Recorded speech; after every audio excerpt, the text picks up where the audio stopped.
Tasa'r tŷ ma'n gallu siarad, fysa'n stori werth I chlywad, stori wir heb fawr o gelwydd, stori hen a stori newydd, hanes caled, hanes car.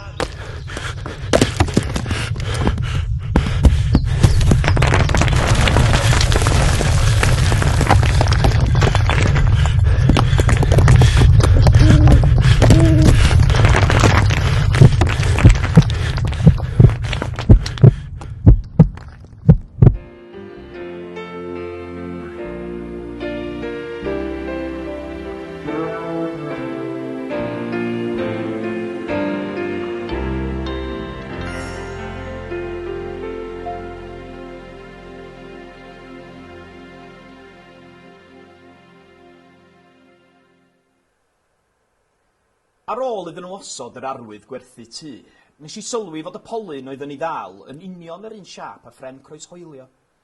Wrth edrych o'r tu ôl, roedd yr hoelion i'w gweld yn glir, a finna'n meddwl y bysa'r croesbren yn ddigon cryf I ddal corff dynol, ella.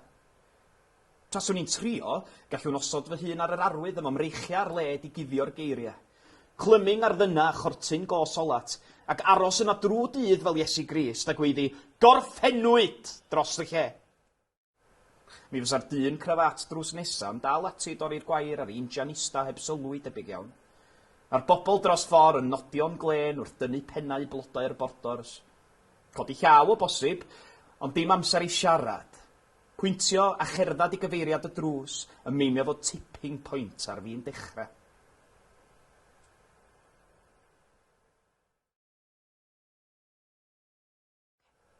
Mi driodd o dynnu'r arwydd gwerthu tŷ o'r pridd, a mi fod o'n rhy debyg I bren croeshoelio.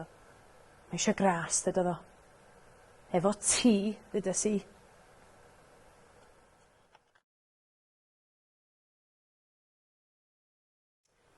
We're all Nigel now, dyna ddudodd Alwyn.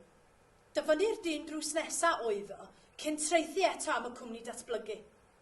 Hwrdio darnau man y tŷ mewn lori wnawn nhw, medda fo, a'r waliau oedd wedi ei warchod ar hyd ei oes yn ddim uwch bawd, sawdl na hen fatras. O'n I wedi codi i'r berw ac wedi laru ar ei hunan dosturi. Bi am I mi rwygo'r cytundeb ac anghofio am y cwbl, dyna fysa ore gen ti? Tasa Lona ond yn gwrando am newid. Fan o'n i'n gwybod bod hynna'n beth brwnt I ddeud, ac yn dyfaru unwaith I mi agor yng ngheg. Ond wedyn os oedd hi'n cael ei deud o'n i'n meddwl bod gen i'r hawl hefyd, achos o'n i'n dychmygu gweld fy hen bapur wal aeroplanes yn gymysg a brics mewn rhyw ddymp hyll ochra Warrington. Doedd o'm yn arfer bod mor siarp efo'i dafod. Felly mi godais a'i adael I stiwio. Roedd hi'n dyfal guro'r hoelen i'r pren, a dyma fi'n awgrymu, o be petai'r 15 mlynedd diwetha ddim yn bod? Be petai'r wyddfa'n gaws? Clepio ddrws y gegin. Toll y dyn di, tîl Lego, ddydodd o, dan ei wynt. Nes I mateb nôl. Doedd I ddim yn y gegin, ac is I ddim I chwilio. Ymlaen a fi'r twll dan grisia, yng ngwaed yn berwi. Roedd yna sŵn cnocio tiniau o gyfeiriad y grisiau. Doedd Alwyn ddim yno, ond roedd y drws ffrynt yn gored led y pen. A dyna lle roedd o, wrth ymyl yr arwydd gwerthu tŷ, efo tin paent a brwsh. Make it yours, diawl. Peintio by killing mine oedd I tanoedd y bwriad, ond dyma Lona marcio allan o'r tŷ teg atai. Roedd o wedi colli'r plot, meddyliais.